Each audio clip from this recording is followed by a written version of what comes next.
Okay, real question. Have you ever sat down in a job interview? The interviewer smiled at you, leaned forward and said, "So, tell me about yourself." And then your brain just left the building?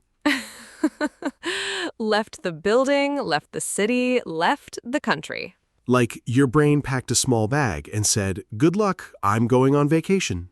And you're sitting there thinking, do I start from birth? Do I talk about my job, my hobbies, my deepest fears? My deepest fears. That would be an interesting interview. And the worst part is this is the very first question, the opening question. And if it goes wrong, you spend the rest of the interview trying to recover. Which is exactly why today's episode exists. Because that one question, "Tell me about yourself," it sounds so simple, but it trips up so many people, even native English speakers. And we are going to fix that today, completely. Hey everyone, welcome back to Mr. English Podcast. I'm James. And I'm Emma, day 26, and today we are talking about something that could genuinely change your career, job interviews in English, specifically first impressions, and the two questions that matter most. Tell me about yourself, and why should we hire you? Two questions, huge impact. And by the end of this episode, you will know exactly what to say, how to say it, and how to say it with confidence. If you're new here, welcome. Subscribe to Mr. English Podcast right now. Every day, a new episode, a new situation, new English that actually works in real life. And if this episode speaks to you, if you've got a job interview coming up or you know someone who does, please share Mr. English Podcast. Share this episode specifically, because this one is genuinely life-changing for the right person. Okay, Emma, I have to start with a confession. Oh, a confession already. I love this. My very first job interview in English. It was not good. So this was years ago. I was applying for a position at a communications company, medium-sized company, professional environment. I had prepared. I had researched the company. I had pressed my shirt. I was ready. You pressed your shirt. That's serious preparation. That's how serious I was. So I walked in, sat down, and the interviewer, a very calm professional man in his 40s, he looked at me, smiled, and said, "James, let's start simple. Tell me about yourself." And what happened? I started talking, and I could not stop. I talked about where I grew up, I talked about my school, I talked about a project I did when I was 19, I talked about why I changed my major in university. I mentioned my grandmother briefly for some reason. Your grandmother? She came up. I don't know how, she came up.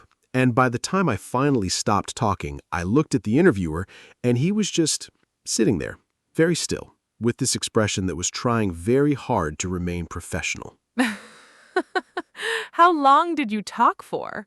I found out later, from timing myself telling the same story to a friend, approximately 7 minutes. 7 minutes. 7 minutes of James history, unrequested, unfiltered, including grandmother content.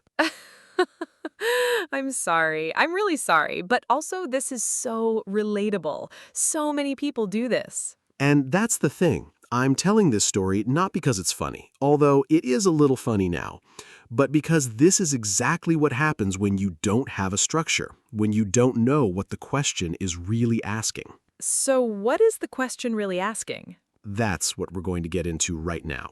Okay, so tell me about yourself sounds like a personal question, like the interviewer wants to know who you are as a human being. But it's not really. In a job interview, this question is a professional opener. It's asking you to give a short, clear summary of your professional background, your experience, your skills, and why you're sitting in that chair today. Think of it like a movie trailer. Not the full movie, not the director's cut with extra scenes, just the best highlights. 2 minutes maximum. 2 minutes. That's your target. And within those 2 minutes, you want to cover 3 things. 3 things. Let's break them down. Part 1. Who you are professionally, your current role or background. 1 or 2 sentences. Part 2. What you've done. A quick highlight of your experience or achievements. 1 or 2 sentences. Part 3. Why you're here. Why you're interested in this specific job. 1 sentence. That's it. 3 parts, 2 minutes, 1 confident answer. And we have a simple formula for this. We call it the PEW formula. Present, experience, why. Present, what you do now or most recently. Experience, what you've done and achieved. Why? Why this job? Why this company? PEW. Say it with us. Present, experience, why. Let's hear what a good answer sounds like. James, give us an example. Okay. Imagine I'm applying for a marketing manager role. I would say something like, I'm currently working as a marketing coordinator at a retail company, where I've been for the past 3 years. During that time, I managed social media campaigns that increased our online engagement by 40%. I'm now looking for a role where I can take on more leadership responsibilities, and when I saw this position at your company, it felt like exactly the right fit. That's it. Clean, clear, professional. Present, marketing coordinator. Experience, increased engagement by 40%. Why? Looking for leadership? This company feels right. Under a minute. The interviewer has a clear picture of who you are, and most importantly, you haven't mentioned your grandmother. No grandmother content. That's rule number 1 of job interviews. Okay, so I have a very different kind of story. My problem wasn't talking too much. My problem was the complete opposite. Oh, the silence situation. The silence situation. So I was interviewing for a content writing position. This was at a media company. And I was so focused on not saying too much that I overcorrected. What do you mean by overcorrected? The interviewer asked, "Tell me about yourself." And I had prepared this very short, tight answer, which was good. But I was so nervous about keeping it short that my answer lasted about 20 seconds. 20 seconds. 20 seconds. I said something like, "I'm a writer. I've been writing for 5 years. I like this company." And then I stopped, and there was this long silence. That's very efficient. Too efficient. The interviewer blinked and said, "Is there anything else you'd like to add?" And I panicked and added random things that weren't connected to anything. So the lesson is not too long, not too short. That sweet spot in the middle. Exactly. 1 to 2 minutes. That's your zone. Enough to give a real picture. Short enough to stay interesting. And you want to sound like you're having a conversation, not reading from a script, not reciting memorized lines, just talking naturally about your professional story. Which is why practice matters so much. You practice until it sounds natural, until it doesn't sound rehearsed, even though it is. And we're going to show you exactly how to do that. Let's build the answer together, step by step. And listeners, grab a piece of paper or your phone. Write this down as we go. Step 1. Write 1 sentence about your current job or most recent experience. Example, I'm currently working as a customer service representative at a tech company. Or, I recently graduated with a degree in business administration. Or, I have been working in the healthcare industry for 6 years. Just 1 sentence, your starting point. Step 2. Write 1 or 2 sentences about something you achieved or something important you learned. Example. In my current role, I handle over 50 customer calls a day, and I've maintained a 90% satisfaction rating. Or, during my studies, I led a team project that won the University Innovation Award. Notice you're not just saying what you did, you're saying what came from it, a result, a number, and achievement. Numbers are your best friends in a job interview. 40% increase, 6 years of experience, a team of 10 people. Numbers make everything more real and impressive. Step 3. Write 1 sentence about why you want this job. Example. I'm excited about this role because your company is known for innovation and I want to grow in that kind of environment. Or, I'm looking for a position where I can use my skills at a larger scale, and I believe this company offers exactly that. And here's a tip. Make sure that why sentence actually connects to the company you're interviewing at. Do a little research before the interview. Find one thing that genuinely interests you about that company. Even one sentence of real research shows the interviewer that you're serious, that you didn't just apply to every job on the internet and show up without thinking. Which, unfortunately, some people do. They do, and interviewers can tell immediately. So now you have 3 sentences. Present, experience, why. Practice saying them out loud until they flow naturally, until it sounds like you're just telling a friend about your work life. Okay, question number 2, and this one makes people even more nervous than the first one. Why should we hire you? Some people hear this question and feel like the interviewer is challenging them, like they're saying, prove yourself, right now, go. And honestly, that's not far from the truth, but it's not meant aggressively. It's the interviewer giving you an open door to sell yourself. Sell yourself. That phrase matters.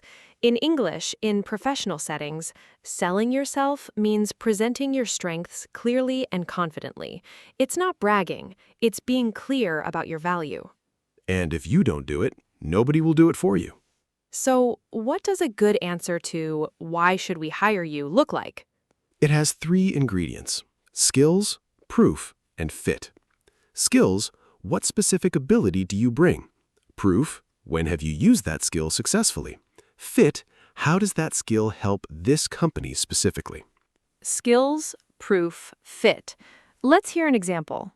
Okay, imagine I'm applying for a sales position. My answer might sound like this. I think you should hire me because I'm someone who builds relationships quickly and genuinely enjoys helping people find the right solution.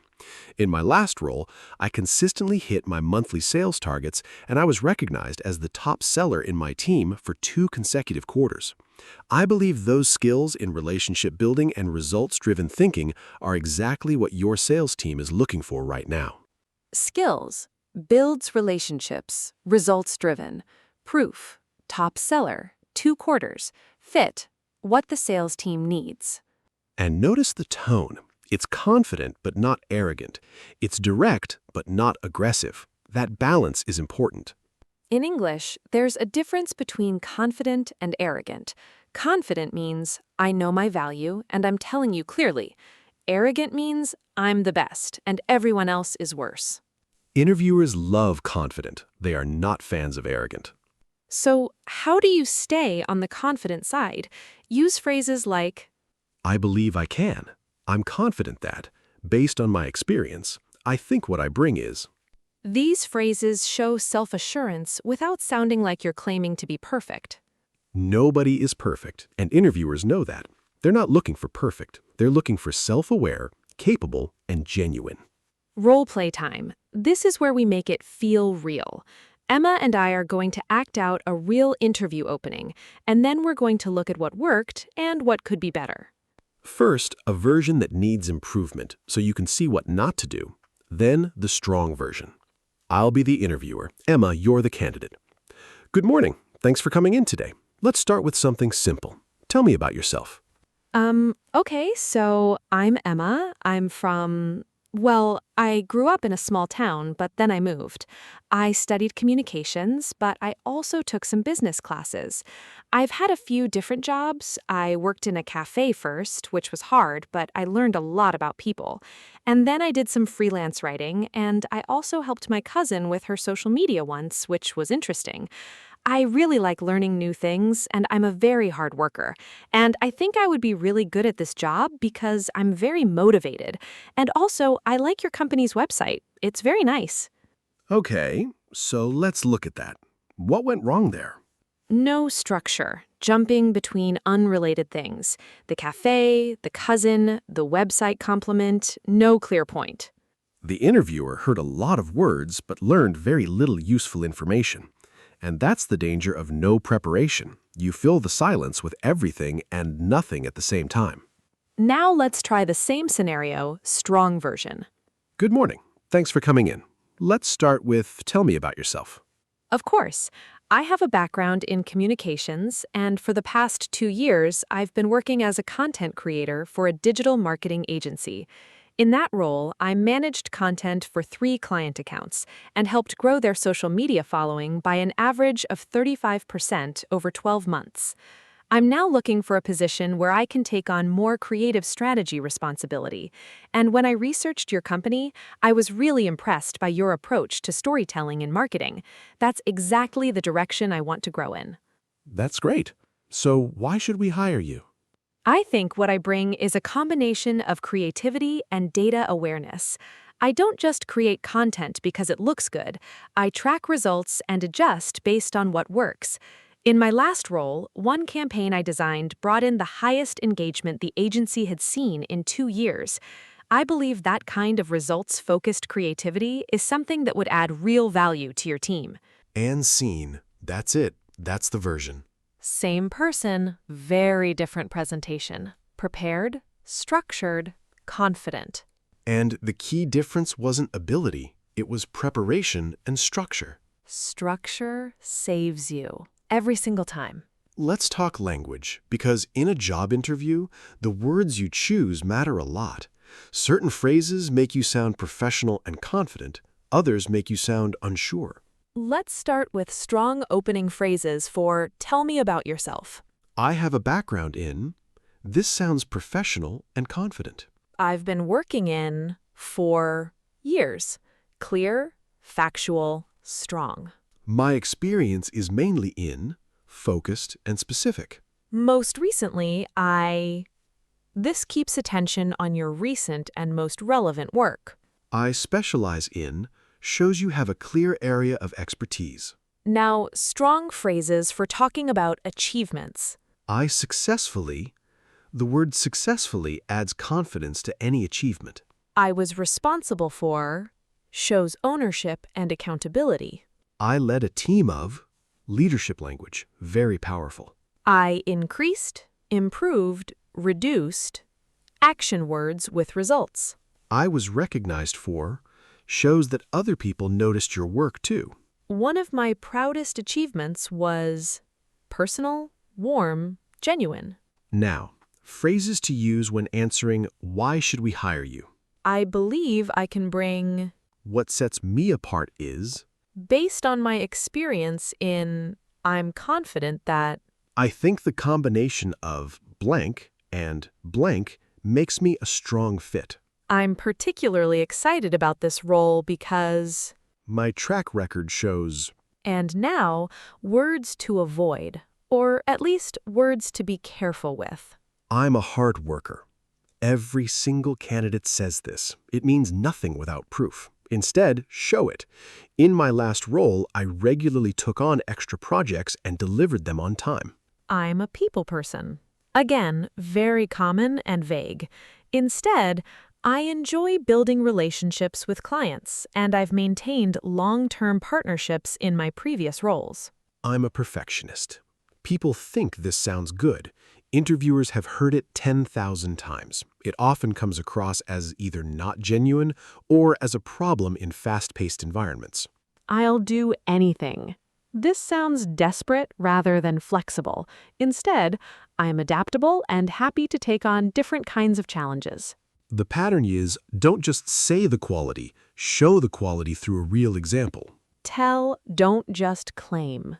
Show.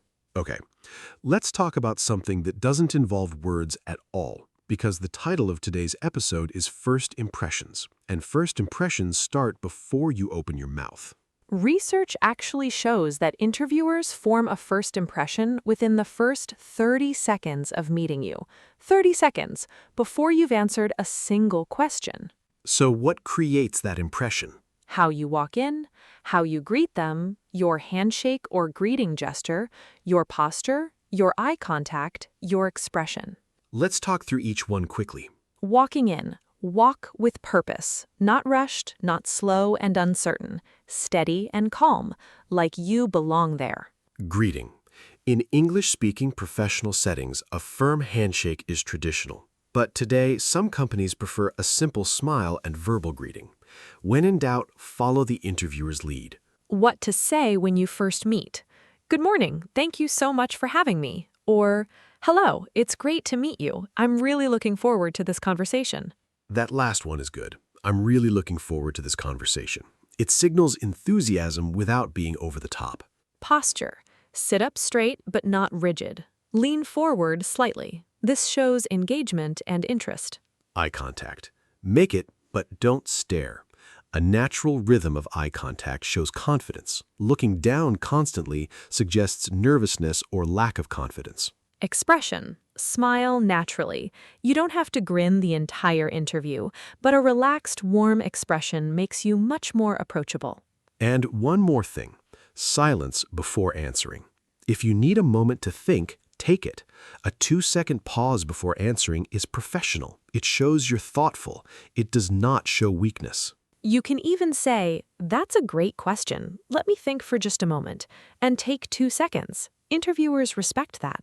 Much better than rushing into an answer and then rambling because you didn't think first. Or mentioning your grandmother. We keep coming back to that. It's the benchmark now. No grandmother content. Let's talk about the most common interview mistakes that English learners make. And these are not mistakes about English grammar, they're mistakes about communication style. Because in an interview, how you communicate is just as important as what you say. Mistake 1. Translating directly from your own language.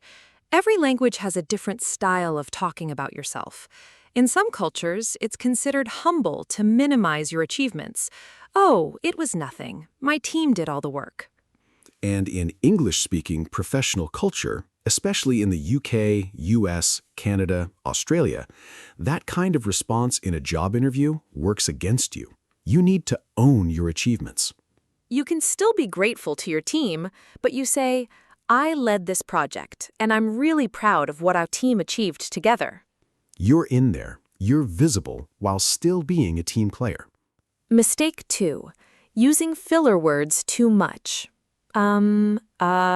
Like, you know. Every speaker uses these sometimes. That's normal.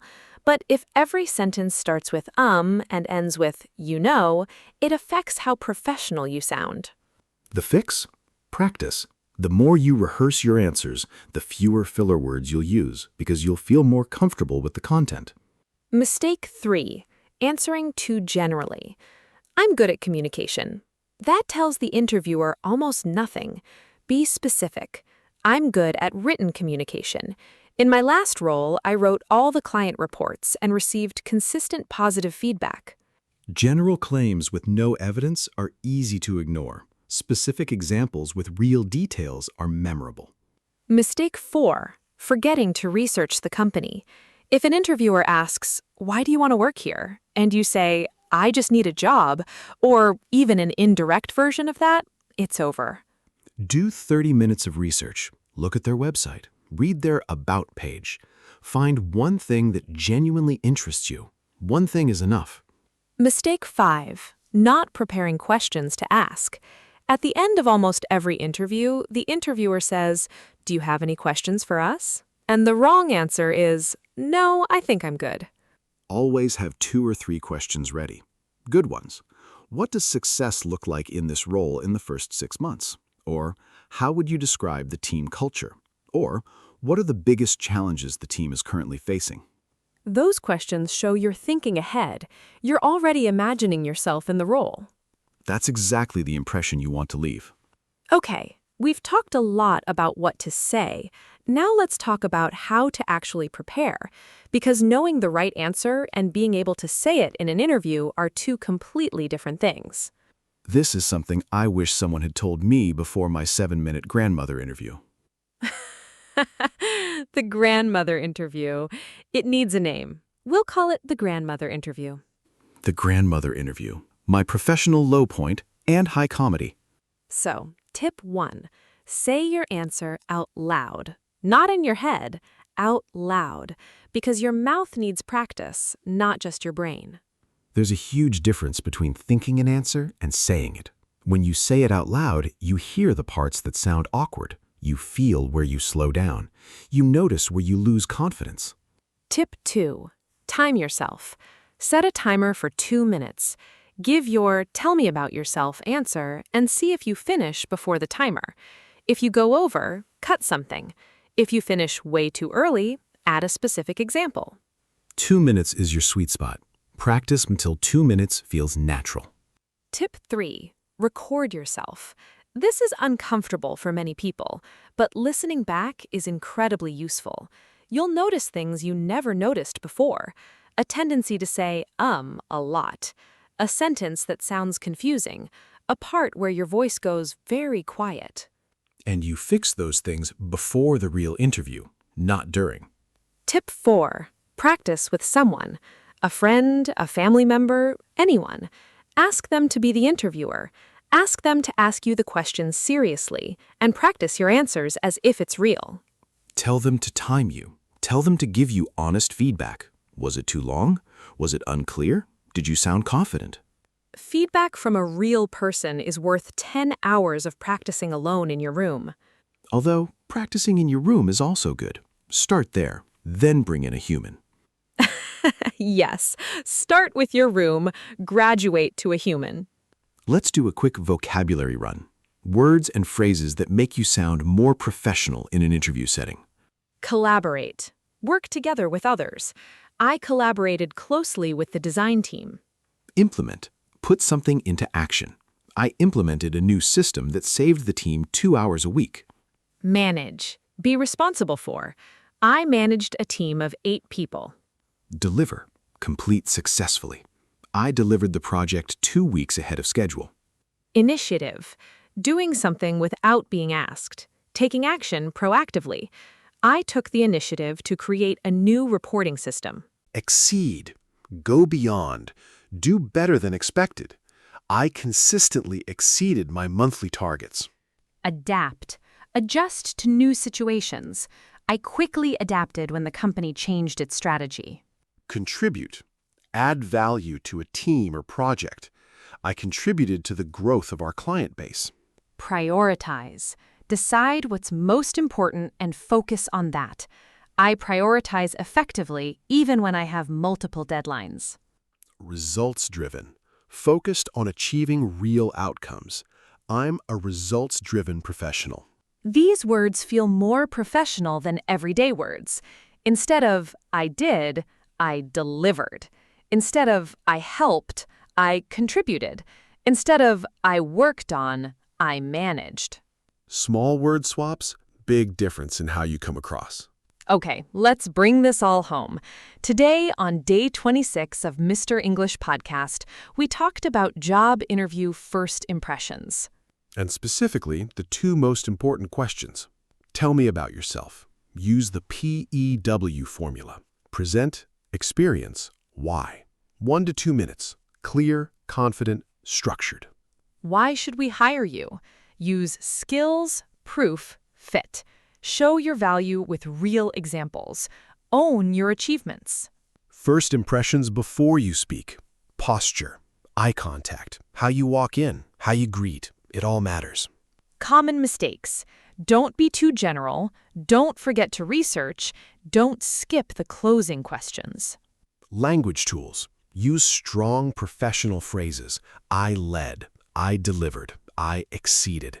Own your story with specific, real details. And most importantly, practice out loud. Time yourself. Record yourself. Practice with a real person. Make the answer feel like yours. Because confidence in an interview doesn't come from talent alone. It comes from preparation. And you just did some of that preparation right here, right now, with us. You are more ready than you were 30 minutes ago, and that matters. That is a wrap on day 26 of Mr. English Podcast. If this episode helped you, if you've got an interview coming up or you just want to be ready, please subscribe to Mr. English Podcast right now. New episode every single day. And share this one. Seriously, share Mr. English Podcast with someone who has a job interview coming up. Share it with a friend who's job hunting. This episode could be exactly what they need to walk in with confidence. And we want to hear from you. Have you ever had a job interview in English? What was the hardest part? Did you ever blank on tell me about yourself? What happened? Tell us in the comments the funny stories, the nervous stories, the triumph stories. We love all of them, and you might help someone else feel less alone in their interview nerves by sharing yours. We'll be back tomorrow for day 27. Another real situation, another set of skills, another step forward. Until then, practice your answer out loud, right now. No grandmother content. You're ready. Go get that job. Bye, everyone.